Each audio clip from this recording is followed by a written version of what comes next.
Hey, I'm Marc Stevens, author of Government Indicted, and of course the website is markstevens.net. Radio show, The No State Project, live every Saturday from 4 to 7 Eastern Standard Time on LRN.FM, the Liberty Radio Network, and on this edition of The No State Project, this is a first.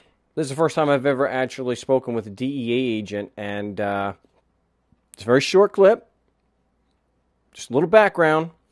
And what we're doing, and it's a great call of shame because it's just more evidence, of course. It's not a matter of I'm just calling stupid IRS agents. That's what people have accused me. I'm just getting stupid agents. This is DEA agent. And just another example of, regardless of the office, regardless of how high in the political pecking order, there ain't a shred of damn evidence, not one single fact to support their argument that just because you're physically in North America, the Constitution laws apply to you, or if you're physically in Texas. Now here, a significant amount of property was stolen by these agents under the presumption that just because this guy was physically in Texas, that the laws applied and they had jurisdiction to seize his property. And as you'll hear on the call, the agent doesn't have a single fact, and she admits it. She admits it point blank. There's no argument there. What she wanted to do was to just deflect the attention away from her lack of evidence, and then just try to, ask about who am I, as if my identity is necessary to establishing that the Constitution and Code apply to someone because they're physically in Texas. So they just, well, who are you?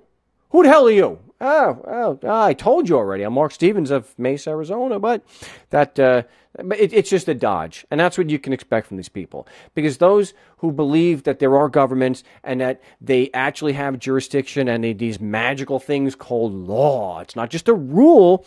It is a law.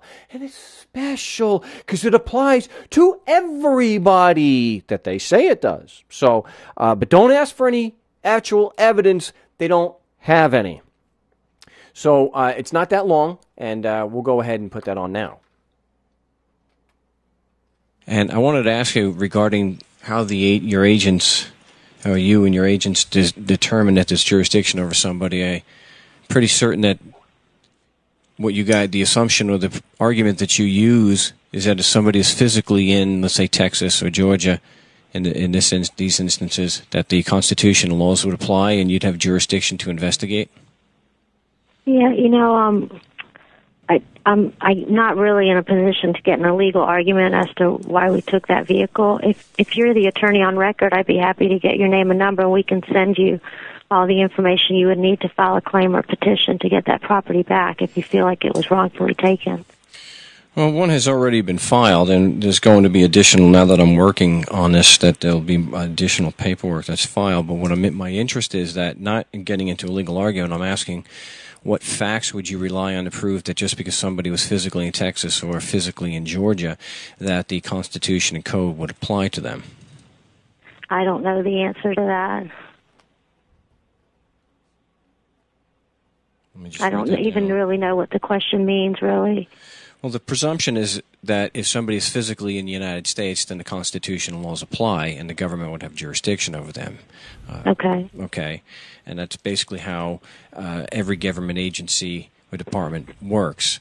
If they see me, for example, in Georgia, it's just automatically assumed, hey, the laws apply, and we can take this guy's stuff, or we can investigate. So since that's the argument, I just want to know if you have what facts, if any, was the argument based on? I mean, any kind of proof. I'm not going to get it. I don't even know who you are. I'd be happy to take your address down, and we will contact you. There you go. She answered point blank. I asked her for facts, and she initially says, I don't want to get into a legal argument. Then again, you've got that same standard response that asking a question is getting into an argument. Not the same thing, obviously. It's just a dodge because she doesn't know. But at least she had the decency to answer, I don't know the answer to that. She doesn't. Yet, that didn't stop her from stealing, from taking by force. You heard of the audio. They took a vehicle. They took an automobile, among other things. This was a pretty big take on their part. Doesn't stop them. It's not like they go back and say, those cars we took, we may have stolen them. We may actually have stolen them. I don't know if we have jurisdiction to do that at all. Nope, they couldn't care less. But, if you disagree, if you think that there is evidence that the constitutional laws apply because you're in Texas or Arizona or wherever, remember, we invite your criticism, we invite your dissent, and of course, we love to see your evidence. Do what this agent could not do.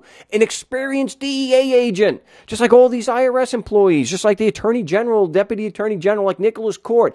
Do what the politicians and the bureaucrats have failed miserably to do. Support the argument that just because you're in Arizona, that the laws of the state of Arizona actually apply. I'd love to see it. We're live most Saturdays from 4 to 7 Eastern Standard Time on LRN.FM. So, ambush me on a live broadcast and say, hey, Jerky, here's your facts.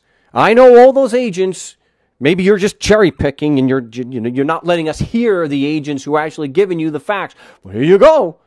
Please, I'll go on another live broadcast. I prefer to do it in real time. I want to be put on the spot.